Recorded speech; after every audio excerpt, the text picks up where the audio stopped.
Good morning and welcome back to Northwest News. In this week's edition, we want to highlight some of the stories that we've made from this semester. You're watching Northwest News.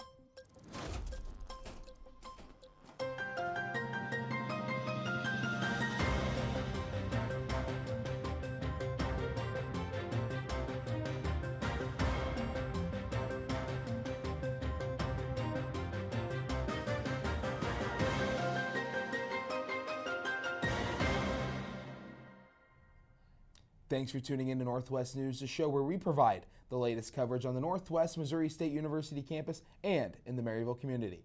I'm Wiley. And I'm Skyler Stamps. Before we get into this week's episode, be sure to hit that notification bell for all of the latest news coverage as well as other KNWT content. This past semester, reporter Kendall Crawford covered the B.D. Owens Library where they held a board game night for students to take a study break with board games, a chance to win door prizes, and snack on popcorn. This past Thursday, B.D. Owens Library staff members hosted a board game night for students at Northwest to put the books down for a while and relax. Students were able to play board and card games, enter into prize giveaways, and relax with friends. So my name is Brandy Brady. I'm the director of the library for 1 whole month so far. And we used to have an outreach librarian, and when they retired, basically I was sort of instigated, hey, I feel like all of us should be involved in planning outreach. And so that way everyone gets to pick something fun that they're excited about. And so that's kind of how, just reworking how we do outreach was sort of how I played the role in getting this started. They did the game night the first time last year and it was a huge success. So they decided to do it again this semester, and then they also have a day already planned in February. We have a pretty good social media presence right now. We have a really good student worker who does our social media, so it was on Instagram.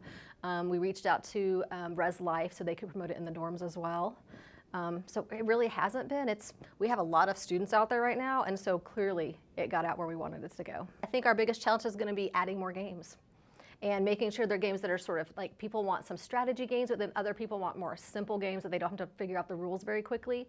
And so I think our next challenge is going to be, what do we need to add to make it fun for everyone? I was able to sit down with Lori Martis, a fellow event organizer, to hear about her role in organizing board game night, her thoughts on if they achieved the environment they were looking to create, the overall turnout, and upcoming events being hosted by the library. Hi, my name is Lori Martis. I'm a research and instructional design librarian at Northwest Missouri Owens Library, and I worked in the previous spring semester on hosting our first board game night. I brought the games, worked on creating a menu of the games and a spreadsheet of the games to check out, things like that, a lot of the logistics, and added it to the university calendar, things like that. People seem to be having fun and laughing and relaxing.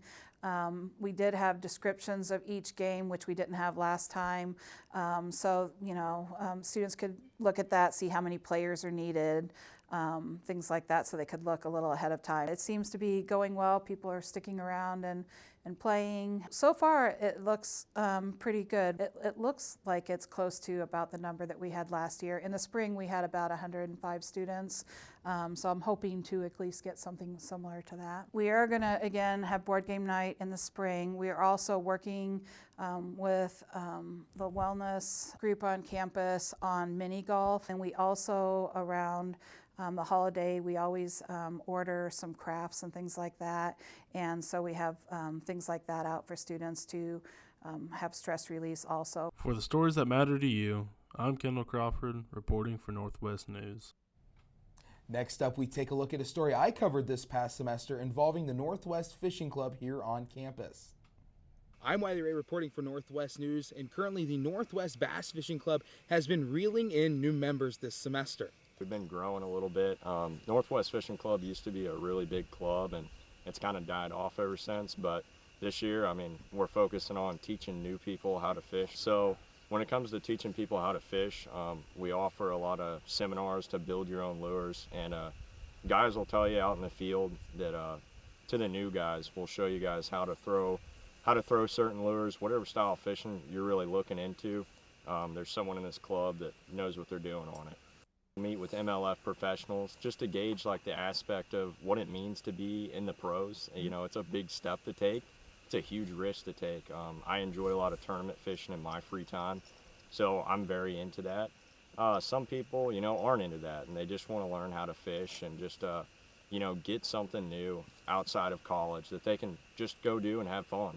Not only is fishing a fun sport, but many look to it as a way to relax and recharge. Fishing to me, it's always been escape. I learned that at a young age. When life comes knocking on your door, sometimes you just need to take some time out and go think clearly, and you can always do it out here in the outdoors. In the past, the club has had a tournament team, but now they're taking a different approach. This year, we don't have a boater this year, so really we're trying to focus on the club aspect, teaching people how to fish. I fish tournaments in my free time. I fish the Joe Bass series over the summer. Just qualified for Table Rock Lake, and I'm not going to get to fish it, so I'm not too happy about that. But in my free time, I enjoy kayak tournament fishing as well, so trying to squeeze in as many as I can. For more information about the Northwest Fishing Club, you can follow them on Instagram or Facebook at NWMSU_fishing. For the stories that matter to you, I'm Wiley Ray, reporting for Northwest News. What a great way to stay involved on campus. Coming up, we will take a look at a story covered by Evan Jacobson that involved celebrating first-generation students here at Northwest. You're watching Northwest News.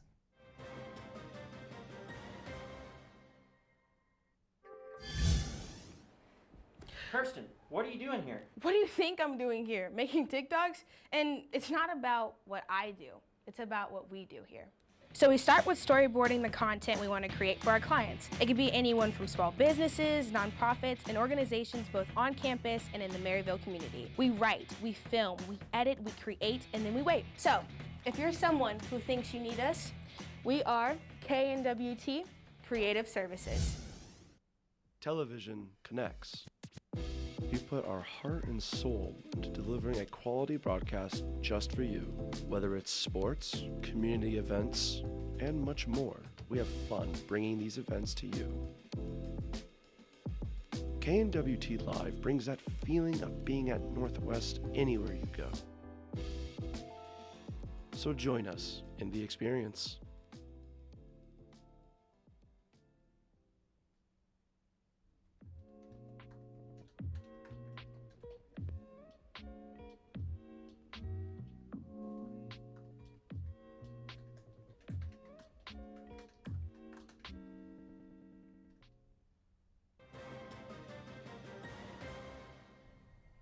Thank you for sticking with us and welcome back to Northwest News. This past semester, reporter Evan Jacobson covered Northwest First Generation Student Celebration, celebrating students who are the first in their families to continue their education. Last week on campus, the annual First Generation Celebration took place. The Director of Student Success explains what it takes to put on this event. We actually start planning a year ahead. So as soon as one gets done, we actually start talking about the date for the next one and a theme. And we try to get a lot of people involved in thinking up the themes. Last year, we went out to the instructors of the university seminar classes that teach the first generation sections. And we asked them to poll their class and come up with some ideas for this year. So I think that's where we got the Share Your Story theme as far as people that are involved. As I mentioned, we have a cross-functional team from across the university, so Student Success has been involved for a long time, and we sort of take the lead on it, but we couldn't do it without so many other people. So Human Resources has been involved the past few years, which we love. There's usually somebody from the library involved, which is great because we like to be able to have it in this space because it's a place that the university can come together. In addition, TRIO programs usually has a couple of people on the committee, which makes a lot of sense because TRIO is a federal program that's meant for first generation students. Being a support system for the first generation students is one of the main reasons the Student Success Center hosts this event every year. I think the primary reason for doing this is just to celebrate first generation students. So almost 40% of our students on campus are first generation. So it's really a pretty significant amount. And so we really want to make sure that students know that we understand it's not always easy. Sometimes it's a challenge to get to college, and it can be a challenge to be in college and make it through, but we know that even though it's a struggle sometimes, we are thrilled they're here and we're here to support them. The students who attended wanted to connect with other first-generation students and participate in the activities provided. I decided to come to the event just because I wanted to connect with other first-gen students like myself and do some of the activities, like write a letter to someone who inspired you or a faculty member. I actually was inspired to write to my grandparents. They've been, even though none of them went to university or college of any sort, they've still pushed me through my whole journey. So I just wanted to show my gratitude and write them a letter. For the stories that matter to you, I'm Evan Jacobson, Northwest News. Another great event put on by Northwest to celebrate students navigating college for the first time. Earlier this semester, I covered a new business that opened here in Maryville. I was able to talk with one of the owners of Raku Hibachi and Sushi and what they plan to bring to the community. We covered a new knick-knack shop, Our House, here in Maryville, but now a new restaurant is now open. Raku Hibachi and Sushi opened on October 10th right across from Subway on Main Street. Raku offers hibachi, fresh sushi, ramen, and about everything in between. Raku owners say why they opened their new business here in Maryville. I love cooking a lot. Back when I was in the middle school, I already told my parents that I want to grow up being a chef. But when I grew up, I think that being a chef is not enough. Something like, well, why don't I just try to make a restaurant, you know? Raku is owned by Kuku along with his uncle and cousin. The restaurant mainly serves Japanese foods, with their most popular items being any type of ramen, chicken hibachi, and their wide selection of fresh sushi. Customers no longer have to drive an hour just for hibachi or the fresh sushi. To look for hibachi or sushi, I think the closest they can get is on the Hy-Vee. And then if you want to get some fresh sushi, maybe you have to go to St. Joe or you have to go to Kansas City. And that's like 1 hour and a half drive, and that's take too long. The Maryville community isn't the only thing Raku has had an impact on. It was such a blessing that, having the opportunity to have a restaurant, and then as for myself, it was something that I never dreamed of, but eventually it was became a reality. Kuku says that they are looking to have a college night where Northwest students will be able to get discounted meals. The date is still to be determined. For the stories that matter to you, I'm Skyler Stamps reporting for Northwest News. If you haven't already, be sure to go check out Raku sometime for some sushi and hibachi. Up next, we'll check out some highlights from last week's edition of the Missourian, provided by Assistant News Editor Anna Bailey. You're watching Northwest News. Running since 1971, broadcast 24 hours a day, 7 days a week, 365 days a year. Featuring programs and news from National Public Radio, as well as Americana, jazz, and classical music. KXCV 90.5 FM Maryville, KNRW 88.9 FM Chillicothe.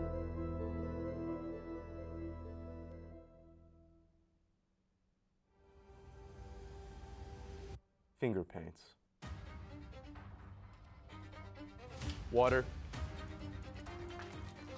Egg. Glue. Glitter.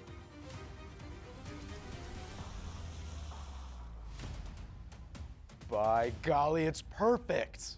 What is it? It's loosely related. Thursdays at noon.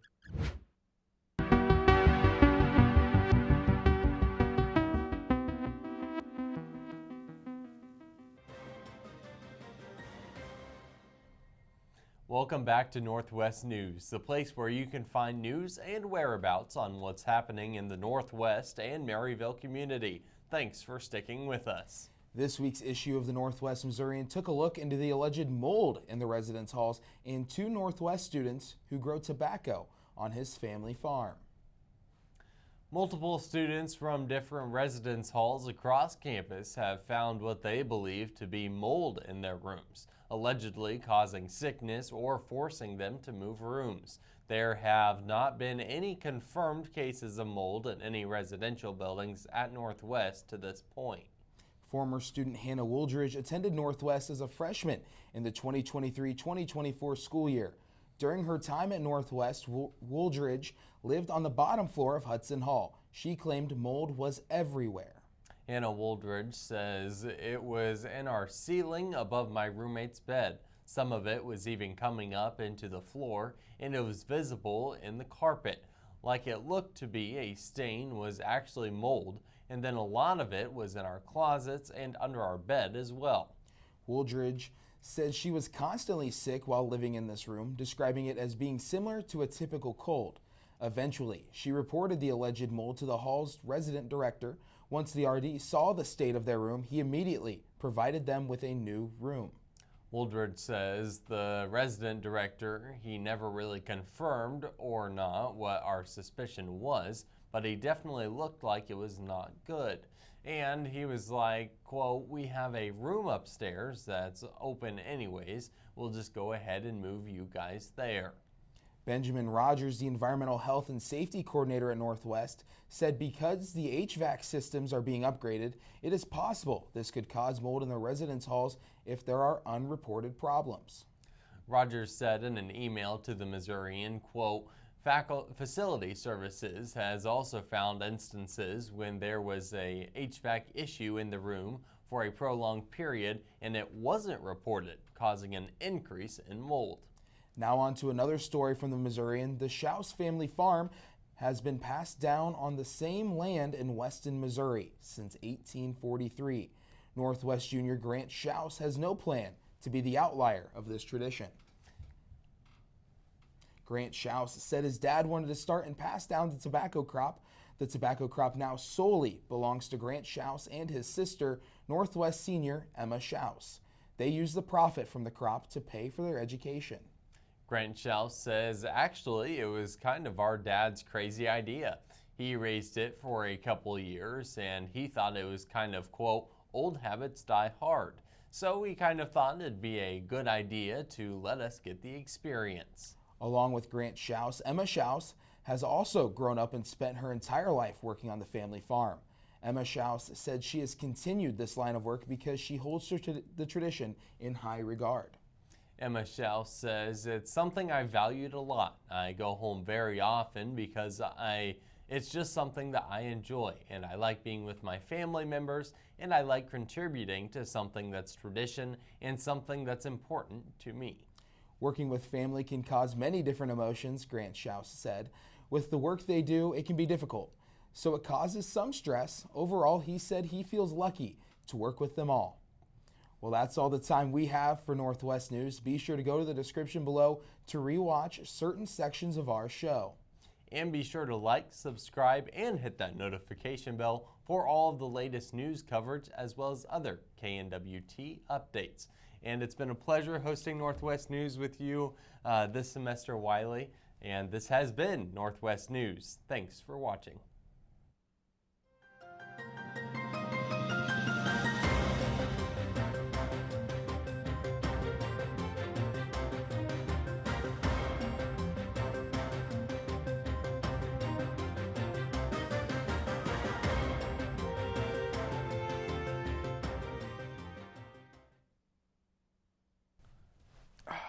It's the last show. Shake and bake, brother.